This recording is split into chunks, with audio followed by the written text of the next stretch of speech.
sunu invité tamit muy doyen Demba Ramata xam naa ko bu baax a baax macha allah di nuyu partout Sénégal fu mu nekk rek maa ngi koy nuyu. d'accord mbégte la ci ñun recevoir la ci plateau bi doyen Demba maa ngi lay nuyu bu baax a baax. waaw soxna Khady maa ngi lay fay bu ma la fayee ba pare am mbégte di nuyu mbooloo mi ma jàkkaarloo di nuyu bopp internet ak téléspectateur bu Walf TV ak techniciens yi nga xam ne ñoo nekk ci ginnaaw. ba man ñun ñu mën a fay ñëw toog fii di wax. effectivement ñoo jàpp ci liggéey bi bu baax a baax alors gis nañ ni le chef de l'État Bassirou Diomaye Faye démb ci SICAP ginnaaw ba ñu doon def li nga xam ne mooy concertation nationale sur l'agenda de transformation de l'enseignement supérieur et de la recherche et de l'innovation maanaam indi ay coytu yu bees wala ay recherche yu bees ci li nga xam ne mooy njàng yu kawe yi. def na fa benn appel bu am solo wax ni il est temps que Sénégal aussi li nga xam ne moom la ñuy jàngal ndaw yi ci université yi mu dëppoo li nga xam ne mooy suñu réalité en même temps ñu bàyyi léegi bi nga xam ne depuis 1960 ba léegi moom la ñu jàng maanaam système bi c'est archaïque te revenir na largement aussi ci régression yu nemmeeku ci taux de réussite bac bi donc yow en tant que journaliste même si casquette enseignant ma bàyyi nga def ci sa analyse boobu. waaw baccalauréat dafa doon diplôme bu am solo. moo lay permettre nga jógee état bu élève dem état bu étudiant. donc dafa am solo donc da loolu permettre nga dugal enseignement léegi nag amoon na fan yi ñu ko doon def joŋante léegi bi ñu defee ba pare résultat yi dafa am lu mu wone li mu wone mooy 166 000 élèves ñoo présenté woon ci 166 000 yi 70 000 ñoo ci jàll. 70 000 donc ça veut dire que 42 et quelques pour cent la ñoo ci jàll. donc ça veut dire que loolu bariwul ñi jàllul ñoo ëpp fuuf ñi jàll. donc te boo xoolee daaw. ñu jàllul moo ëpp fuuf ñu jàll. jàllul waaw ñi jàll waaw boo xoolee daaw taux bi mi ngi woon 48 virgule nangam pour cent boo xool année ba ca topp 2023 ba ko jiitu 2023 taux bi mi ngi nekkoon 50 et quelques. jege woon na 51 pour cent. te boo xoolee ren yàlla dogal na amul benn mouvement. amul benn mouvement de grève wax dëgg yàlla amul benn grève te terewul résultat yi ren la gën a bon. lu koy justifier te 2023 bi aussi boo xoolee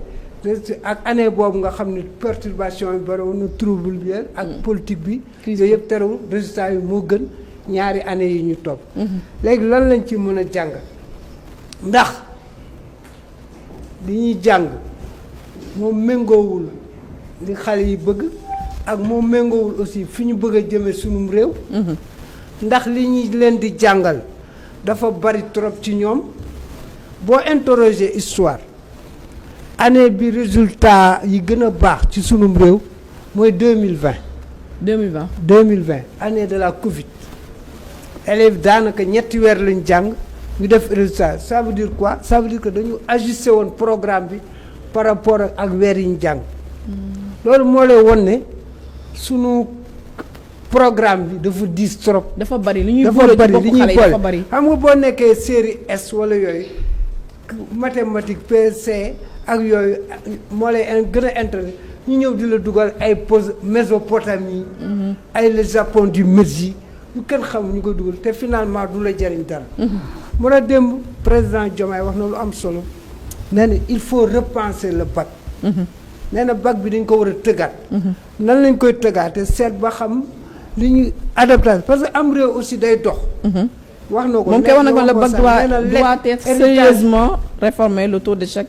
du bac est une anomalie. waaw héritage bi ñu am ci tubaab bi lañ ko jëlee te tubaab bi lan lañ doon privilégié na nga mën a làkk moo tax boo seeree série littéraire yi.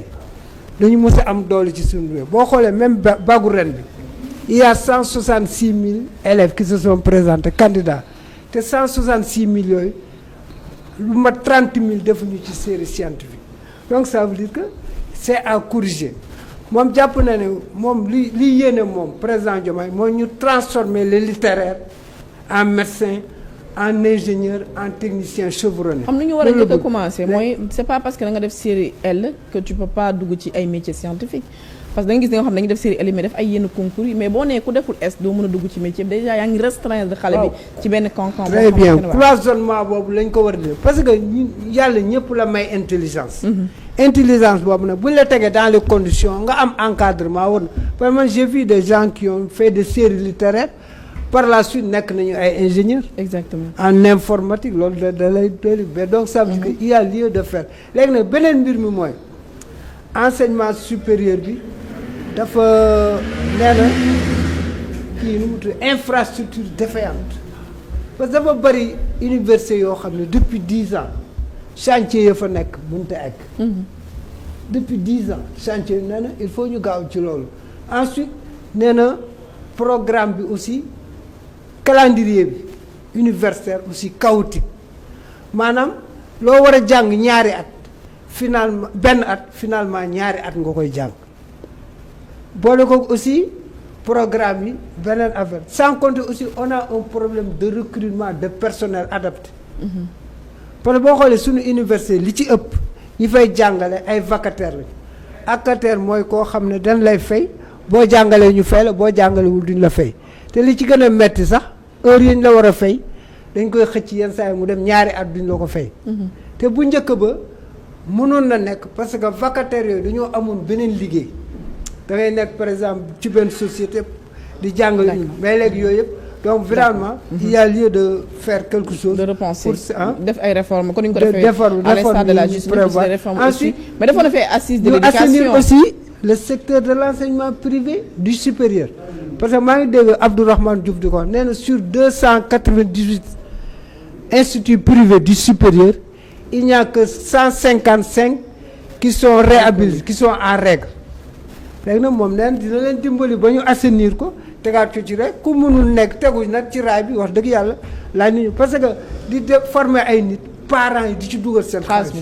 da gis parent bu dem ci benn institut privé leb ay 5 millions sa doom jàng ñetti at ñu ne la diplôme bi reconnaître ko baaxul du mën a am liggéey fu mu dem ñu kii ko donc vraiment suñu invité en dehors casquette politique am aussi en tout cas chantier bu rëy elle est acteur du tëggaat ko quoi exactement donc suñu invité en dehors mu nekk acteur politique mais aussi dafay yëngu ci jàng meeg njàngale bi donc Ngoné déjà yow li ñuy wax sujet bu la concerné nga jàngale nga xale yu bari jaar nañu sa loxo donc boo gisee réforme bi nga xam ne président de la République évoqué na ko démb ca CICAD déjà le système archaïque donc j'imagine que ba ngeen doon jàngale depuis lu yéen ñu leen jàngal moom ngeen ñu jàngal ñu ñoom la ñuy jàngal suñu doom donc il est temps pour ñu mën a réformer li nga xam ne mooy l'enseignement mais surtout le contenu des programmes. waaw auzu billahi mina sheytaan rajim bismillahi rahmaani rahim asalaamaaleykum mën nañoo waat di nuyu Serigne Mountakha Bachir Khadimu Rasoul di ñaan mu yàgg fi lool Mbàkke te wér ak xalif généraux yépp Khady président de la République li mu wax il est venu à son heure parce que nag mënoo système bi ba ñu doon jàngi suñuy maam ñun doon jàngi ba léegi moo fi nekk donc il est temps que ñu tëggat programme bi jàngal leen lu leen di jariñ dans l'avenir loo xamante ne nii ëllëg ak si biir kenn ku nekk la ngay suivre mooy sa option soo paree ca loolu ngay yëngatu parce que xale dañ ne ci lu mu dëgmal rek yàlla foofu la koy ubbil avenir am donc loolu mën nañ ko tëggaat bi ci des aussi ci loolu programme la ñu dëkk ci taux d'échec bi xale yi temps bi ñuy jàng moo bëri si on se réfère en Europe daanaka ñaari semaines yu ñu làq noppalu ñaari semaines yu ñu làq noppaliku parce que esprit dafay sonn mais fii da ngay jàng ay weer doog a am vacances ñaari semaines jàng ay weer doog a am vacances ay benn semaine loolu dafa leen di épuiser et puis le programme est costaud dafa bëri dafa chargé te nit tam nit la loolu man je crois que loolu la ñu war a loolu le président de la République di wax ne dañ ko war a tëggaat defaraat ko ba mu adapté wu avec vraiment les besoins des étudiants et des élèves. mais Ngoné li nga wax nii pour c'est tellement important dëggal ko. je prends l'exemple des élèves yi nga xam dañuy def BFM. déjà ay xale lañu donc on suppose que booy def BFM tu as 15 ans wala ay 13 ans. mais ñoom ñooy mujjee tëj xale yi dañ leen di yërëm dañuy sonn. dañuy jàng ba mois de juillet. je sais pas comment nan la ñu mën a def ba ci quantum horaire bi wala ci calendrier des examens yi. xale yi def BFM ñu njëkk a def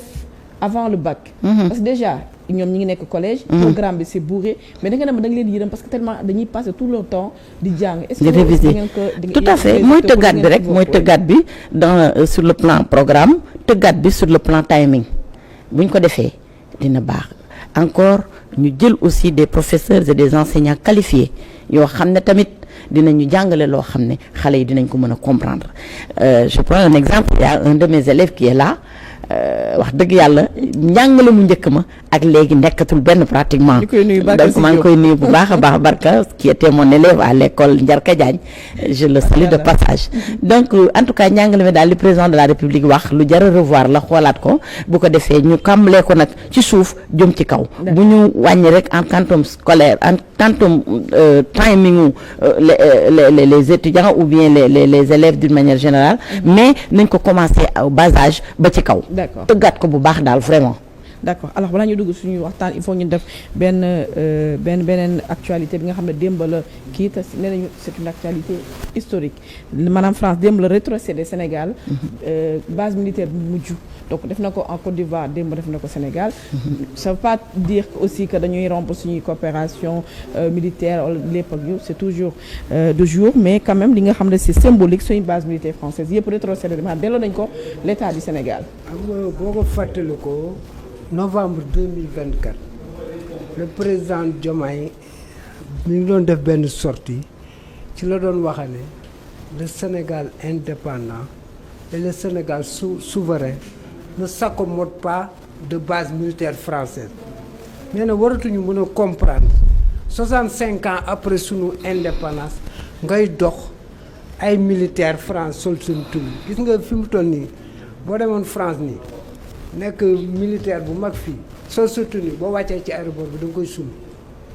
parce que yooyu symbole de domination la ñoom dañ koy bañ donc ñun tamit c'est très normal te boo xoolee depuis 2022 ba léegi il y a un processus bi nga permettre France di quitter boo xoolee fi ñuy wax Burkina Faso fi ñuy wax Niger fi ñuy wax Tchad fi ñuy wax Côte d'Ivoire fi ñuy wax Gabon nag ñoom dañoo am ce qu'on appelle un camp partagé maanaam benn base moo fa des mais base bi militaire français yi ñoo ko séddoo ak militaire gabonais yi pour ñu def formation donc ça veut dire que il est temps te léegi aussi dafa am leneen lu xew mooy depuis on a maintenant une Afrique formée de jeunes décomplexés. D'accord. Sunu président yi aussi décomplexé. Donc ku décomplexé par rapport ak Macron léegi yooyu avancé boo xam ne c'est donc sanitaire. ça veut dire que on tend vers la souveraineté. D'accord. Léegi nag li xew démb c'est historique parce que c'est la mise à fin de plus de siècles de présence française militaire permanente au Sénégal. D'accord. Donc wax dëgg yàlla loolu lañ koy rafetlu. di leen remercier bu baax a baax doyen bi et dans l'axe de la souveraineté. C'est une jëlañ yoon bu baax bi alors Ngoné gis nañu aussi l'actualité de la semaine bokk na ci li ñu nemmeeku semaine bay passé nga xam ne mooy seen conseil national boo ngeen doon teg en place ginnaaw boo ngeen ci génnee aussi coow li bari na diggante le président ak le premier ministre ñu bari sax ñu wax ne jamono ji ils sont en odeur de sainteté toog nañu waxtaan autour d'une table mais dafa révéler carrément que Pastef dafa am ay fraction wala dafa am ay fissures est-ce que mu nga ko wax ni loolu du ñàkk une fois au pouvoir les réalités du pouvoir daf leen rattraper fu mu nekk nii les intérêts des uns et des autres dafa commencer di créer ay clivages au sein de votre parti. waaw Khadima balaa may ñëw ci question boobu damay féliciter d'abord le gouvernement du Sénégal ci acte bu rafet bi ñu def ñu